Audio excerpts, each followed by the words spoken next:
విశాఖలో సీఎం చంద్రబాబు మాట్లాడుతున్నారు. లైవ్ ద్వారా చూద్దాం. ఇక్కడ గంగవరం ఉంది, విశాఖపట్నం ఉంది. రేపు ఆర్సీఆర్ మిథల్ స్టీల్ ప్లాంట్ ఒక పోర్ట్ వస్తుంది, కాకినాడ ఉంది, యాంకర్ పోర్ట్ ఉంది. ఈ విధంగా దగ్గర 6-7 పోర్ట్లు వచ్చేది ఎక్కడా లేవు. ఇంకొక పక్కన ఏఐ ఐటీ పెద్ద ఎత్తున ఇప్పుడు మీరు చూస్తున్నారు, చాలామంది క్యూ కట్టే పరిస్థితికి వచ్చారు. హ్యూజ్ ఇన్వెస్ట్మెంట్ వస్తూ ఉంది డేటా సెంటర్లో. దీంతో ఏఐ కూడా డెవలప్ అయ్యే పరిస్థితి వస్తున్నాయి, జీసీసీ కూడా వచ్చే పరిస్థితి వస్తూ ఉంది. ఇవన్నీ వచ్చినప్పుడు దీనికి సపోర్టింగ్ ఎకో సిస్టమ్ కింద గ్రీన్ ఎనర్జీకి హ్యూజ్ డిమాండ్ వస్తూ ఉంది. దెన్ గ్రీన్ అమోనియా లేకపోతే గ్రీన్ హైడ్రోజన్ ఇవి కూడా డిమాండ్ వచ్చే పరిస్థితి వచ్చింది. అంటే ఎప్పుడు కూడా ఒక యాక్టివిటీ కానీ మనం స్టిమ్యులేట్ చేస్తే దానికి ఎకో సిస్టమ్ ప్లేయర్స్ అంతా కూడా యాక్టివ్ అయ్యే పరిస్థితి వస్తుంది. అది కూడా పెద్ద ఎత్తున జరుగుతూ ఉంది. అగ్రికల్చర్ ఒకప్పుడు అన్నదాత కింద ఆంధ్రప్రదేశ్ ఉండేది, గోదావరి కృష్ణా జిల్లాలు దేశానికి అన్నం పెట్టారు. కాబట్టి ఇప్పుడు అంతా కూడా అగ్రికల్చర్ని మార్చుకోవాల్సిన అవసరం ఉంది. ఆ రీఓరియంటేషన్లో మనం ముందుకు పోవాలి. ఇంకొక పక్కన టూరిజానికి దీనికంటే మించిన ప్లేస్ లేదు. నేను మోడరేట్గా 25,000 రూములు చెప్పాను, కానీ ఒక రోజున 50,000 నుంచి 1,00,000 రూములు ఈ ప్రాంతంలో ఉండాల్సిన అవసరం ఉంది. ఒక రూములు రావడం కాదు, హోటల్స్ రావడం కాదు, దీనికి సపోర్టింగ్ ఎకో సిస్టమ్ క్రియేట్ చేయాలి.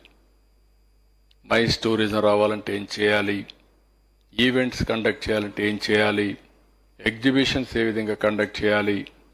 ఎప్పుడు కూడా నిరంతరం ఒక డైనమిక్ ప్లేస్గా దీన్ని తయారు చేయగలిగితే, ఇప్పుడే ఇంటర్నేషనల్ ఎయిర్పోర్ట్ రామ్మోహన్ రెడ్డి గారు చెప్పారు, బెస్ట్ ఇంటర్నేషనల్ ఎయిర్పోర్ట్ వస్తుంది. సివిల్ ఏవియేషన్ కింద ముందుకు పోతున్నాం. మ్యారిటైమ్ స్కిల్ డెవలప్మెంట్ కింద మనం ముందుకు పోవాల్సిన, ఇలాంటి చాలా చేయాల్సిన అవసరం ఉంది. Tourism is the future. ఏదైనా ఒక సెక్టర్లో అటు ఇటు వచ్చినా బ్యాలెన్స్ చేయాలంటే టూరిజాన్ని పెద్ద ఎత్తున మనం డెవలప్ చేయాల్సిన అవసరం ఉంది. హెల్త్ కేర్ ఇప్పుడే సుబ్రహ్మణ్యం గారు చెప్పారు, నాకు ఏం డౌట్ లేదు. ఇక్కడి నుంచి ఛత్తీస్గఢ్ కానీ ఒరిస్సా కానీ ఇంకా చాలా ప్రాంతాల నుంచి ఇక్కడ ఒకప్పుడు నేను చూశాను, హైదరాబాద్లో అన్ని గవర్నమెంట్ హాస్పిటల్సే, ప్రైవేట్ హాస్పిటల్స్ ఏవి ఉండేటి కాదు. ఆ సమయంలో మొట్టమొదటిసారిగా అపోలో వచ్చింది. అపోలో వచ్చిన తర్వాత నేను డెవలప్మెంట్ స్టార్ట్ చేసినప్పుడు హెల్త్ టూరిస్టులు తీసుకురావడానికి గల్ఫ్ కంట్రీస్కి పంపించాం హెల్త్ మినిస్టర్ని. దేనికోసం అంటే వాళ్ళందరూ వస్తే ఇక్కడ హెల్త్ డెవలప్ అవుతుందని చెప్పి పెడితే అక్కడి నుంచి నెంబర్ ఆఫ్ హాస్పిటల్స్ వచ్చాయి. ఈరోజు Hyderabad has become a health hub. మొత్తం దేశంలో కూడా ఎక్కువ మంది హైదరాబాద్కు వచ్చే పరిస్థితికి వచ్చారు. ఇవన్నీ కూడా మనం చేసే డెవలప్మెంట్ పైన ఆధారపడుతుంది. కాబట్టి దీన్ని ఒక ఇంటర్నేషనల్ హెల్త్ కేర్ హబ్గా తయారు చేయడానికి ఏమేం చేయాలో చేస్తాం. అర్బనైజేషన్ అండ్ హౌసింగ్ ఇక్కడ కూడా ఊరికే ప్రిలిమినరీ థాట్స్ ఇస్తున్నాం. మళ్ళీ నేను కూర్చుంటాను, మొత్తం ఏరియా అంతా డెవలప్ చేయాలి. అదే సమయంలో అనకాపల్లి దగ్గర నుంచి విజయనగరం అవతల వరకు ఒక సర్క్యూట్ తీసుకొని ఇంటెన్సివ్ డెవలప్మెంట్ చేయాల్సిన అవసరం ఉంది. ప్లాండ్ సిటీగా డెవలప్ చేయాల్సిన అవసరం ఉంది. లేకపోతే ట్రాఫిక్ జాములు కావడం కానీ చాలా సమస్యలు వస్తాయి.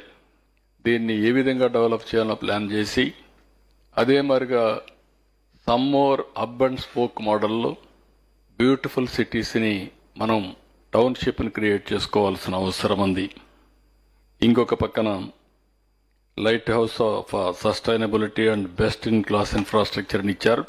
అవన్నీ కూడా ఏమేం కావాలనో మెట్రో కూడా తొందరలో వస్తుంది. మెట్రో ఉంది, నేషనల్ హైవేస్ ఉన్నాయి, ఇంకొక పక్కన ఎయిర్పోర్ట్ ఉంది. రేపు తొందరలోనే రైల్వే లైన్స్ కూడా విశాఖపట్నం నుంచి చెన్నై వరకు ఇప్పుడే రైల్వే లైన్ డబుల్ చేయబోతున్నారు. 2 లైన్స్ ఉన్నాయి, 4 లైన్స్ చేస్తారు. అది కూడా వస్తే ఇంక ట్రైన్స్ రావడం చాలా ఈజీ అవుతుంది. 6 పోర్ట్లు ఉన్నాయి, 12 మేజర్ మ్యానుఫ్యాక్చరింగ్ లొకేషన్స్ ఉన్నాయి.